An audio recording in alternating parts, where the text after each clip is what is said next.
Hi, it's Hani from Hanielas here. Welcome to my YouTube channel. Today I'm going to share with you how to make these beautiful snowflake cookies. We're going to prepare royal icing transfers, then I will show you how to airbrush these, and lastly how to use them to decorate your cookies. So without further ado, let's get started with today's cookie decorating tutorial on how to make round snowflake cookies. Before you can begin with this project, you need to prepare royal icing and bake the cookies. You can find both recipes on my blog hanielas.com, and link is in the description box under this video.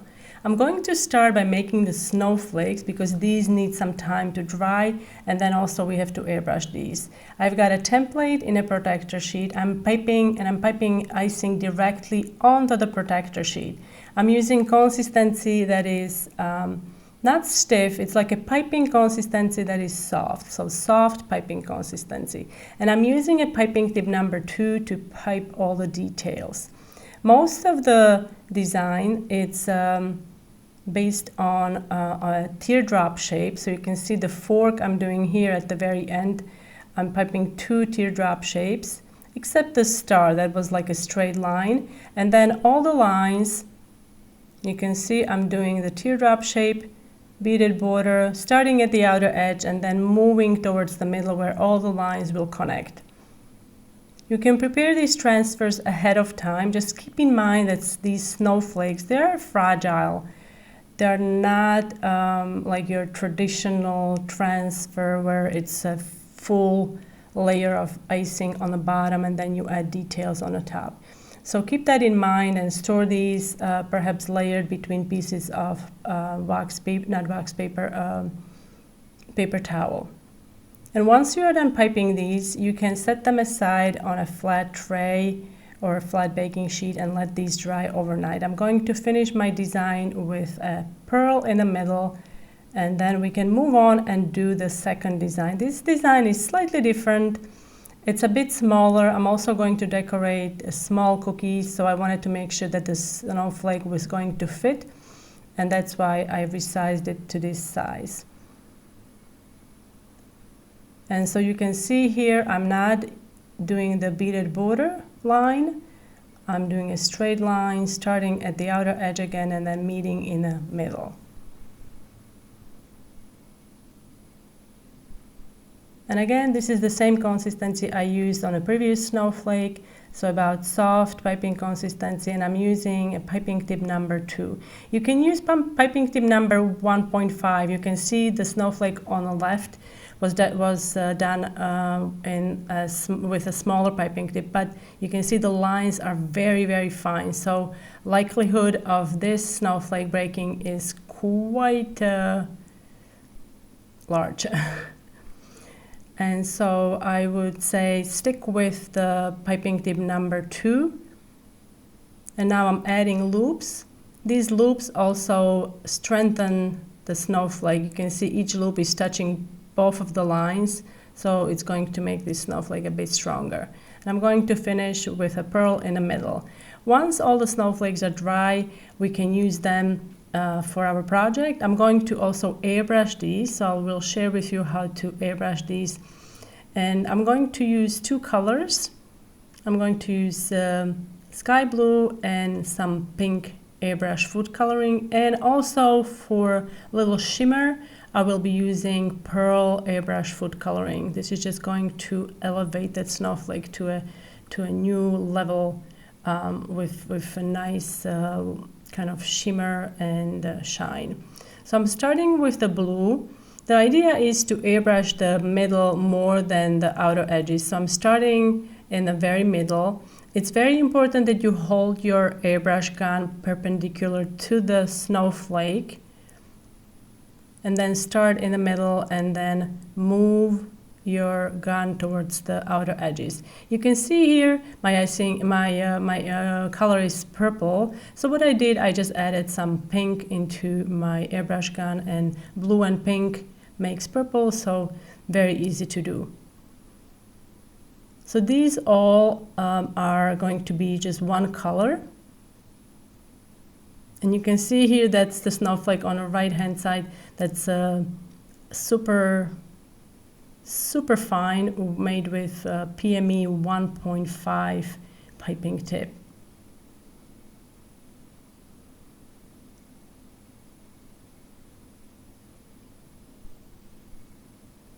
And here I'm airbrushing with that pearl airbrush food coloring. You can see how the snowflakes are changing immediately as the pearl touches the surface. And now I'm going to remove these and we're going to airbrush another set. And in this set, I'm going to layer 2 colors. So this is going to be really fun. So here's my second set. And I'm going to start here with blue in the middle and then moving towards the outer edges here.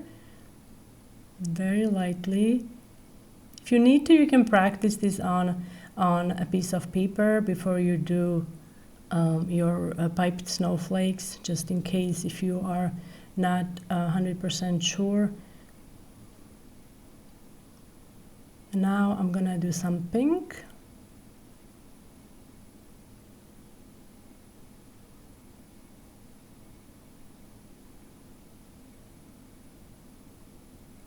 And now I switch to blue, and we can use this blue to layer on top of the pink. And what's going to happen is that we'll get purple. You see what's happening here? So I'm layering using blue, but it's coming out as purple.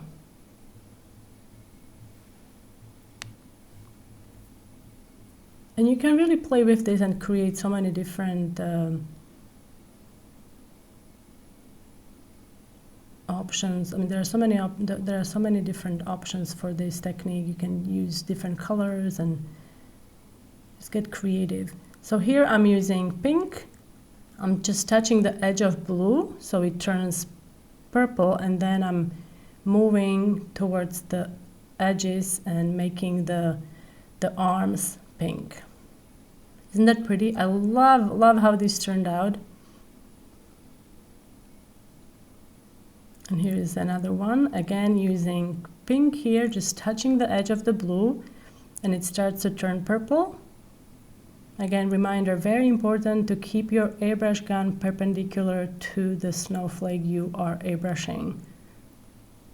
After you're done airbrushing, I suggest that you let your snowflakes rest for 5-10 minutes, just to give the airbrush color a chance to completely dry. And then we can remove them and use them for on our cookies. I'm just going to quickly airbrush these with the Pearl Airbrush food coloring. And as always, don't forget to clean your airbrush gun right after you are done using it, so it doesn't become clogged, because then it's a pain to unclog.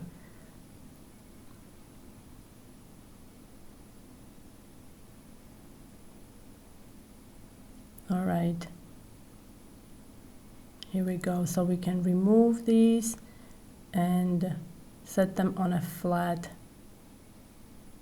surface.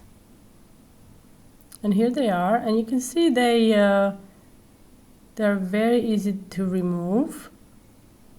I also use a small palette knife to help me pick up the snowflakes. Aren't they gorgeous? I love how these turned out. You have to, like I said, be careful because they can break, and it's better to make more than you need just in case. However, I'm going to also show you, some of mine also broke. So I will share with you that I was able to use the broken ones and glue them together on a cookie. You can see there is a little piece that broke here, part of the arm. And to assemble these, I'm going to use just white icing, 15-second consistency. You can also clean your template and then store it for later. These are the smaller snowflakes. Smaller ones are a bit easier to remove.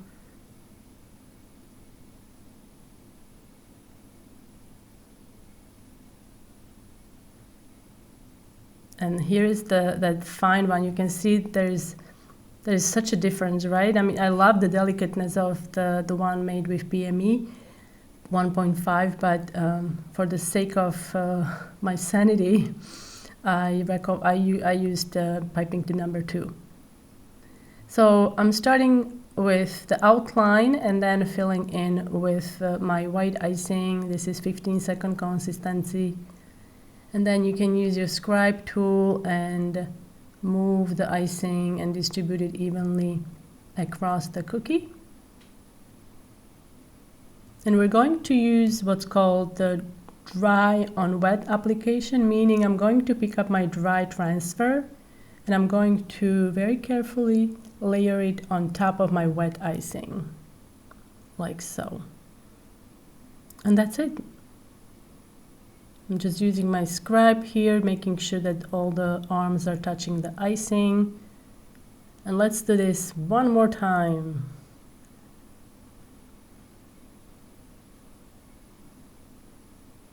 You can see I'm leaving a gap. I forgot to mention this. I'm leaving a gap between the edge of the icing and the edge of the cookie. This is because we're going to add beaded border around. And here you can see I've got one that has a small broken piece, and using tweezers I'm able to attach it and nobody will ever know.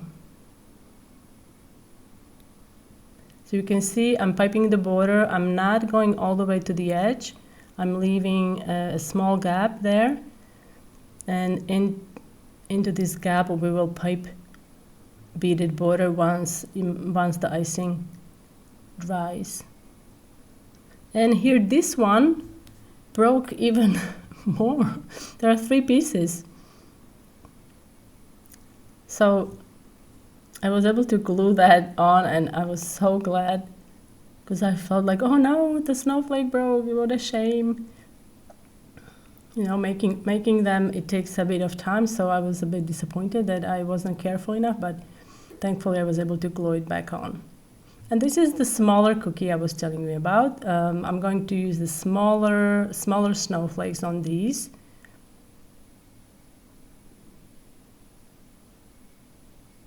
And I really like to have different size. It just makes things more interesting.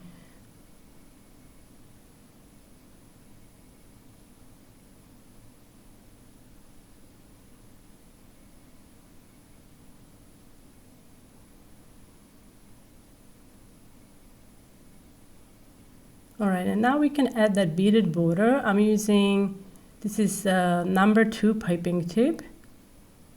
And it's actually the same icing I used on a snowflake. So it is a soft piping consistency. It has a really nice flow. So even if you have to make a lot of these and you have to do the beaded border, it's not going to be too much trouble. You don't have to squeeze the bag too hard. Icing is coming out nicely, and you just need to pipe the border all around. As you're doing this, you will need to turn your cookie as you go.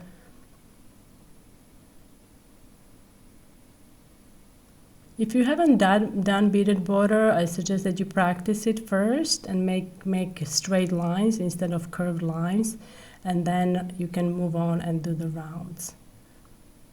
And let's do this small cookie here.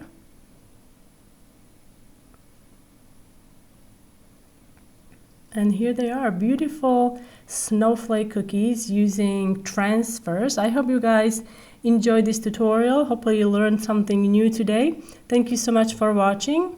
And if you are new to my YouTube channel, don't forget to subscribe and hit the bell button so you get notified about my uploads. And I will see you next time. Bye!